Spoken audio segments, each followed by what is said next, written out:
warahmatullahi wabarakatuh. Perkenalkan, nama saya Febi Salma Ayu Safitri. Saya dari Universitas Negeri Malang, Prodi S3 Pendidikan Kejuruan. Tujuan saya di sini akan mempresentasikan mata kuliah Manajemen Inovatif dalam Pendidikan Vokasi dengan topik Ilmu Pengetahuan dan Teknologi dalam Inovasi. Sebelumnya, kita akan mendefinisikan terlebih dahulu apa itu ilmu pengetahuan, teknologi, dan inovasi. Ilmu pengetahuan adalah kumpulan pengetahuan yang digunakan untuk mencari, menemukan, dan meningkatkan pemahaman tentang suatu masalah dengan menggunakan berbagai konsep dan teori, serta metode ilmiah yang sistematik, metodologis, objektif, dan universal. Teknologi merupakan penerapan pengetahuan ilmiah untuk menciptakan alat, sistem, atau metode yang digunakan untuk memecahkan masalah, meningkatkan efisiensi, atau memenuhi kebutuhan manusia. Sedangkan inovasi merupakan suatu perubahan baru yang mengarah pada peningkatan dan perencanaan.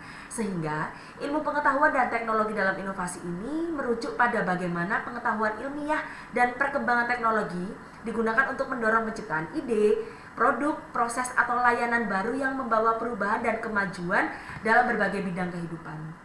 Jenis-jenis pengetahuan yang digunakan dalam proses inovasi ada 4. Yang pertama adalah pengetahuan akademis atau penelitian, yang mana pengetahuan formal ini dibuat oleh peneliti di lembaga penelitian independen atau universitas yang biasanya didistribusikan melalui jalur akademik konvensional seperti jalur publikasi. Yang kedua adalah pengetahuan profesional atau praktisi. Pengetahuan ini dikembangkan dan dibagikan oleh para profesional atau praktisi di bidang pendidikan dan pelatihan kejuruan seperti pembuatan kebijakan pada guru atau pelatih guru atau instruktur. Yang ketiga ada data administratif dan statistik, yang mana informasi tentang pendaftaran, tingkat putus sekolah, jenis kualifikasi, dan secara teratur dikumpulkan di berbagai banyak negara atau otoritas lokal.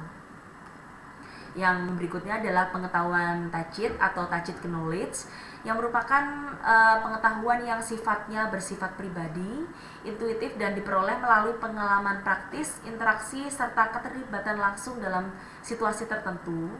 Dan pengetahuan ini mencakup pengalaman secara sensorik.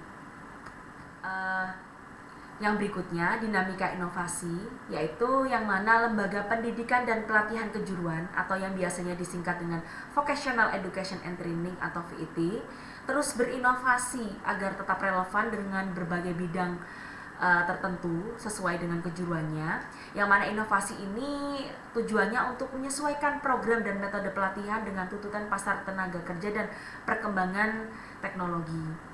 Dan perkembangan itu otomatis kita dapat meningkatkan dengan pembelajaran salah satunya, yaitu saya di sini sudah mencontohkan ada 5 contoh inovasi dalam pembelajaran. Yang pertama ada pembelajaran secara virtual, yang kedua pembelajaran adaptif atau adaptive learning, yang mana menyesuaikan materi pembelajaran dengan kebutuhan masing-masing dari siswa. Yang berikutnya ada flipped classroom, yaitu belajar materi baru secara mandiri di luar kelas, bisa melalui video, bacaan, atau bahan belajar digital lainnya.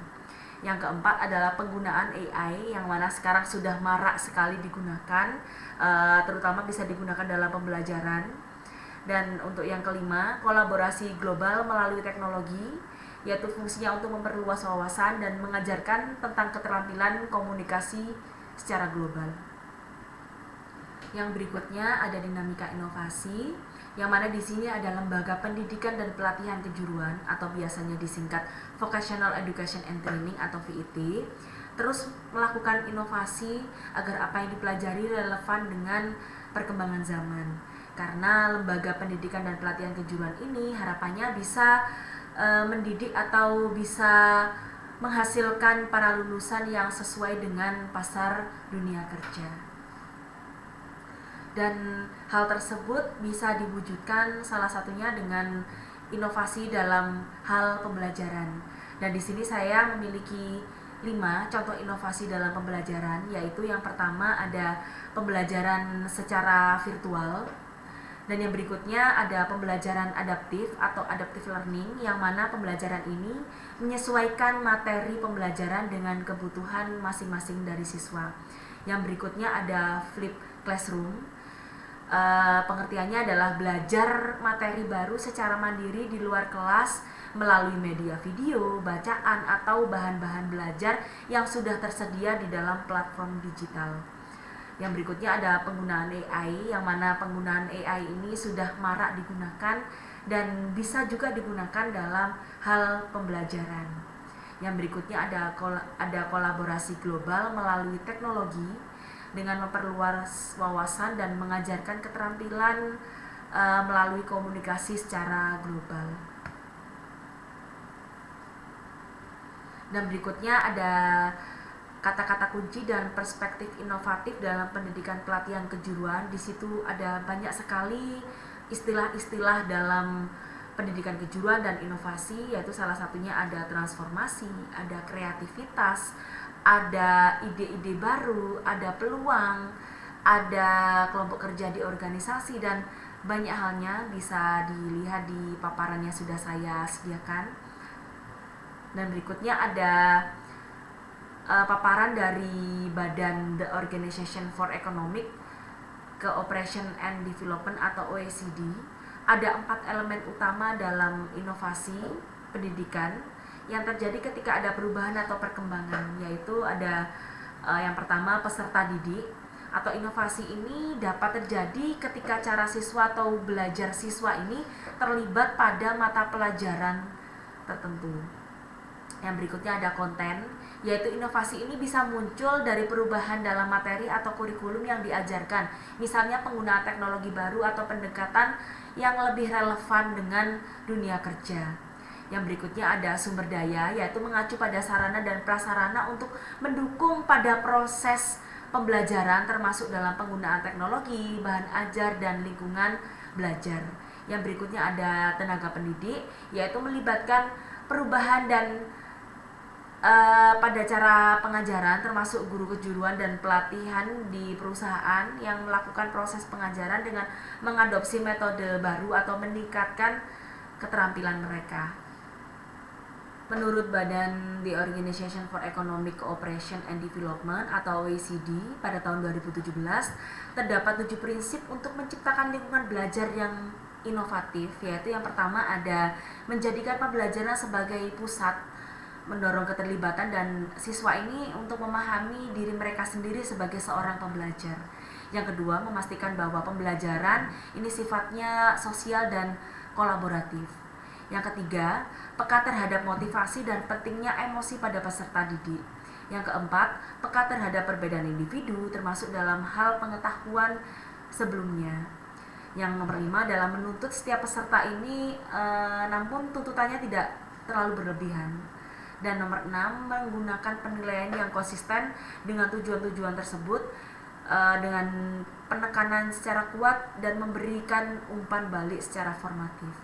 Dan yang ketujuh adalah mempromosikan keterkaitan horizontal dalam semua kegiatan pembelajaran dan mata pelajaran, baik di dalam maupun di luar sekolah.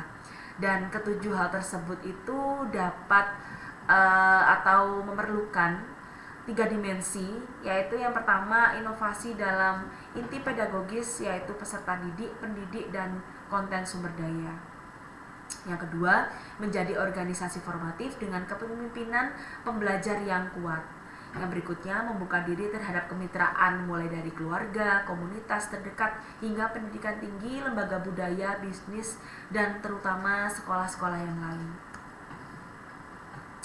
Dengan digitalisasi yang berkembang pesat ini, teknologi tidak hanya membawa perubahan, tetapi juga dapat mendefinisikan dan mentransformasi berbagai aspek pendidikan seperti siapa yang belajar, siapa yang mendidik, hubungan antara guru dan peserta didik, pendekatan pembelajaran, konten dan sumber daya pembelajaran, ruang belajar dan biaya pembelajaran. Di sini siapa yang belajar, yaitu teknologi memperluas ke akses pendidikan yang memungkinkan kelompok orang baru seperti masyarakat yang sebelumnya tidak terjangkau menjadi berpartisipasi dalam pembelajaran. Yang kedua, siapa yang mendidik, yaitu digitalisasi memperluas peran pendidik. Misalnya seseorang bisa menjadi tutor hanya dengan memposting video pembelajaran di platform seperti Instagram atau mungkin platform yang lain yang kemudian bisa diakses oleh banyak orang atau banyak audiens. Yang ketiga yaitu hubungan antara guru dan peserta didik, yang mana teknologi memungkinkan hubungan yang lebih fleksibel dan kolaboratif, di mana guru dan siswa ini bisa terhubung melalui platform digital seperti ruang kerja atau ruang menulis online yang memungkinkan interaksi dan kerja secara sama-sama di real time. Yang keempat ada pendekatan pembelajaran, yaitu teknologi yang memungkinkan pembelajaran lebih adaptif dan personal. Dengan bantuan platform digital, peserta didik bisa mendapatkan umpan balik secara instan dan lebih mendalam tentang kinerja mereka yang seringkali lebih tepat dan terperinci dibandingkan metode tradisional. Yang berikutnya ada konten dan sumber daya pembelajaran, yaitu teknologi dapat membuka akses ke pengetahuan yang sebelumnya mungkin tidak dapat diakses, serta mendorong penggunaan media yang biasa digunakan di luar lingkungan sekolah untuk mengajarkan keterampilan yang relevan dengan abad saat ini. Nah, ruang belajar. Teknologi memungkinkan pembelajaran di mana saja dan kapan saja melalui dunia online dan membuat pembelajaran ini menjadi tidak terbatas pada ruang kelas saja dan bisa dilakukan atau diakses dengan perangkat seluler. Yang berikutnya ada biaya pembelajaran.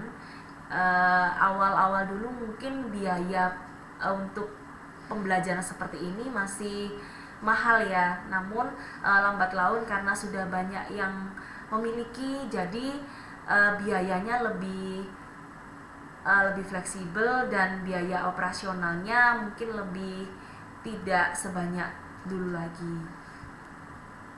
Dan Institut Teknologi Informasi atau UNESCO ini telah menilai sejauh mana teknologi telah diintegrasikan ke dalam sistem pendidikan dengan menerapkan matriks Morel, yaitu ada beberapa aspek seperti visi, pedagogi pembelajaran, rencana dan kebijakan pembelajaran, fasilitas dan sumber daya, pemahaman tentang kurikulum, pengembangan profesional, komunitas, dan penilaian. Di slide berikutnya ada studi kasus pendidikan di Yunani, yaitu selama pandemi COVID-19 pada beberapa tahun yang lalu, Kementerian Pendidikan Yunani ini meluncurkan berbagai langkah untuk memastikan keberlanjutan pendidikan melalui platform pembelajaran jarak jauh, yang mana mereka ini menerapkan perangkat lunak dan platform digital yang memungkinkan siswa di semua tingkatan pendidikan formal termasuk sekolah menengah kejuruan dan lembaga pelatihan kejuruan, dan kurang lebih sebanyak 399 sekolah menengah kejuruan ini terlibat dalam program yang sudah dilaksanakan. Kementerian juga mengembangkan 3 pilar utama pembelajaran jarak jauh, antara lain dengan pengajaran sinkron, yaitu siswa mengikuti pelajaran secara langsung melalui platform seperti Webex. Yang kedua ada pengajaran non-sinkron, yaitu materi pendidikan tersedia di situs web dan platform yang bisa diakses oleh semua guru dan siswa di berbagai jenjang pendidikan. Yang ketiga program televisi pendidikan, yaitu program ini dirancang khusus untuk siswa sekolah dasar sehingga mereka dapat terus belajar di rumah melalui media yang lebih mudah diakses. Yang berikutnya ada crowdsourcing for new product ideas, merujuk pada proses pengumpulan ide atau masukan untuk pengembangan produk baru dari sekelompok besar orang. Biasanya melalui platform online. Terdapat 4 teknik yang paling umum diilustrasikan, yaitu yang pertama, tanyakan produk mana yang ingin diproduksi. Yang kedua, tanyakan produk mana yang lebih disukai oleh pelanggan. Yang berikutnya, mintalah pelanggan untuk memberi nama produk baru. Dan yang berikutnya, tanyakan kepada pelanggan untuk variasi produk terbaru. Berikutnya ada teori penyebaran inovasi, ada 3, yaitu produk suar, merupakan produk yang membantu dalam mengkomunikasikan informasi tentang inovasi baru. Yang kedua, faktor musiman, bisa berupa tren, pergeseran budaya, atau perubahan kebutuhan konsumen. Yang berikutnya ada model diffusi buzz, menjelaskan bagaimana inovasi dapat menyebar di antara pengguna. Yang berikutnya, mengembangkan strategi inovasi, ada beberapa hal, yaitu yang pertama, pemimpin. Fokus strategi ini adalah keuntungan yang dapat diperoleh dari monopoli teknologi. Yang berikutnya, pengikut yang cepat. Selain itu, strategi ini membutuhkan fondasi teknologi yang signifikan. Diperlukan agar perusahaan dapat mengembangkan penerus yang lebih baik dari yang asli dan yang lebih baik dalam hal biaya lebih rendah, desain berbeda, fitur tambahan, dan aspek lainnya. Yang berikutnya ada minimalisasi biaya, merupakan strategi yang digunakan sangat efektif oleh beberapa negara ekonomi di Asia. Mengembangkan strategi inovasi memiliki beberapa hal, yaitu yang pertama secara pemimpin.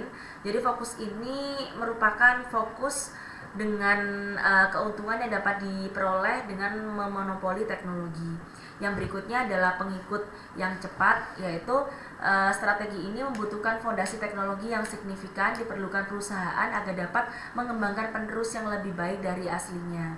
Yang berikutnya, minimalisasi biaya, strategi yang telah digunakan dengan efektif oleh negara-negara ekonomi di Asia dengan biaya tenaga kerja yang lebih rendah. Negara ini telah menawarkan kesempatan untuk meniru produk yang sudah ada dan harganya lebih rendah.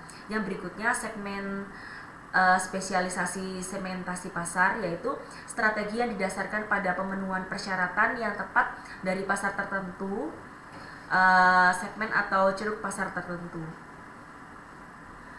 Model transfer teknologi ada sekitar 1, 2, 3, 4, 5, 6, 7, 8, 9, 10, yaitu yang pertama ada lisensi, melibatkan pemilik teknologi yang menerima biaya lisensi sebagai imbalan atas akses ke teknologi tersebut, dan seringkali teknologi yang dimaksudkan akan dilindungi oleh hak paten. Yang model berikutnya ada model taman ilmu pengetahuan, yaitu sebuah fenomena yang berasal dari Amerika Serikat. Idenya untuk mengembangkan kawasan industri atau distrik yang dekat dengan pusat keunggulan yang sudah mapan, biasanya sebuah universitas. Model yang berikutnya ada model agen perantara, yaitu perannya bertindak sebagai perantara antara perusahaan yang mencari dan perusahaan yang menawarkan teknologi. Yang berikutnya ada model direktori. Ada model kemitraan transfer pengetahuan, jadi seorang pembelajar akan belajar paruh waktu selama 2 tahun di universitas. Yang berikutnya ada model FERET, pertama kali digunakan oleh Defense Technology Enterprise, merupakan hasil inisiatif bersama antara Kementerian Pertahanan Inggris dan konsorsium perusahaan yang berpengalaman dalam mendorong, mengeksploitasi, dan mendanai teknologi terbaru. Yang berikutnya ada memperkerjakan karyawan yang terampil. Berikutnya ada unit ahli teknologi. Yang berikutnya ada kelompok penelitian. Yang berikutnya ada European Space Agency dan model konsultasi. Kerangka kerja konseptual transfer teknologi ada 4 unsur, yaitu yang pertama kesadaran, menjelaskan proses di mana organisasi memindai dan menemukan informasi teknologi yang tersedia. Yang berikutnya ada asosiasi, menjelaskan proses di mana organisasi mengenali nilai teknologi. Yang berikutnya ada asimilasi, menjelaskan proses yang digunakan organisasi untuk mengkomunikasikan ide-ide di dalam organisasi dan menciptakan peluang bisnis. Yang berikutnya ada aplikasi, yaitu proses di mana organisasi menerapkan teknologi untuk keunggulan yang kompetitif. Kesimpulannya, dengan inovasi-inovasi tersebut, lembaga pendidikan dan pelatihan kejuruan harapannya dapat terus relevan dalam menyediakan keterampilan yang dibutuhkan oleh peserta didik dan industri, sehingga mereka dapat berkontribusi secara aktif di pasar kerja yang selalu berubah-ubah dan sesuai dengan tuntutan dunia kerja. Di akhir kata, saya ucapkan terima kasih dan mohon maaf apabila ada salah-salah dari apa yang saya paparkan kali ini. Saya ucapkan terima kasih. Wassalamualaikum warahmatullahi wabarakatuh.